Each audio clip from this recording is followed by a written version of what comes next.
The movie begins with a speeding train heading toward Chicago. Inside, Captain Colter Stevens, a U.S. Army helicopter pilot, regains consciousness and finds himself sitting across from a woman named Christina. She calls him Sean and talks casually, but Colter is completely disoriented. His surroundings are unfamiliar, his clothes feel different, and he cannot understand how he ended up on this train. Every movement around him feels suspicious, and when the conductor approaches asking for his ticket, Colter doesn't even react. Christina notices his strange behavior and asks what's wrong, but he tells her he doesn't know who she is. Seeking clarity, he steps out into the aisle, scanning the environment in confusion, then returns to his seat. A sudden glimpse of his reflection in the window shocks him. He doesn't see his own face. Rushing to the restroom, he stares at the mirror and realizes he's inhabiting another man's body. The wallet he finds inside his pocket confirms the same name, Sean Fentress. When he steps out, Christina is waiting, but before he can make sense of anything, the entire train explodes in a fiery blast. Colter wakes again, this time strapped inside a dark capsule-like chamber. A woman's voice speaks through speakers, asking if he's functional and pressing him for details about the train explosion. The woman eventually appears on a monitor, identifying herself as Captain Goodwin. She insists he knows her already, though Colter feels lost. She runs him through a memory exercise while visuals flash before his eyes, slowly grounding his mind. Colter, still panicked, asks about his situation, about his father, about why he's here. Goodwin insists that Colter will be sent back, only for 8 minutes at a time, to relive the train scenario until he discovers the source of the explosion. Against his protests, he is forced back in. He opens his eyes once more on the train with Christina still beside him, this time talking about leaving her job and preparing for the LSAT. As events unfold, Colter realizes he has seen them before. A soda can opens, coffee spills, and passengers repeat their actions as though the day is locked in place. Believing this is a simulation, he starts a timer on his watch, observing every detail. Determined to find the bomb, he scans passengers until he locates a vent inside the restroom that has been tampered with. Behind it lies a sophisticated explosive. He speaks aloud to Goodwin, convinced she can hear him, but no instructions come. Desperate, he pretends to be security and orders passengers to shut off their devices. No one believes him, and when one man resists, Colter snaps, breaking his jaw. Christina rushes to help, but before explanations can be made, the bomb goes off again. Back in the chamber, Colter struggles to control his panic as Goodwin instructs him to lower his pulse. He tells her he found the bomb, but demands to speak with Rutledge. His memory tells him he was in Afghanistan just 2 days earlier, but Goodwin corrects him. 2 months have passed. She also reveals a chilling truth. The train explosion already happened that very morning, killing everyone aboard. The passengers he interacts with, including Christina, are already dead.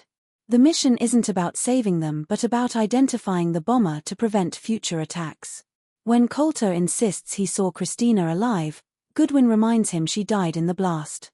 Yet he cannot accept it. His emotions for her are slowly growing.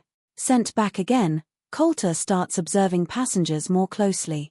He even tries to profile individuals who look suspicious, dragging Christina along as he interrogates a sick man who had just left the restroom. Convinced he might be the culprit, Colter becomes aggressive, but before anything is revealed, the bomb detonates and he dies once more. This time, however, when he returns to the capsule, the space malfunctions. It grows colder, darker, shutting down around him. For the first time, his link to Goodwin breaks. Alone, he tinkers with the equipment until he manages to restart the power. Faint voices return, and Rutledge himself speaks, explaining that Colter is part of an experimental program called the Source Code. It is not time travel, but a system that allows him to relive the last 8 minutes of another person's life, in this case Sean Fentress. Colter's own body, Rutledge admits, was fatally injured in combat. What remains alive is a fragment of his consciousness sustained artificially, tethered into the source code. Despite Rutledge's cold explanations, Colter continues to insist that saving passengers is possible. Goodwin tries to soften the truth but admits that within this system, Christina and the others cannot survive. They are only shadows of real people, moments of memory replaying. Still, Colter clings to the idea of protecting her. His determination grows stronger each time he wakes up on the train. He begins asking Christina deep questions about life, about what she'd do with her final moments. He even shares his regrets about not speaking to his father before he died. Slowly, his mission and his personal desires intertwine, catching the bomber while trying to give meaning to the lives replaying before him. Eventually, through sharp observation, Colter identifies Derek Frost, a quiet, seemingly harmless man, as the bomber.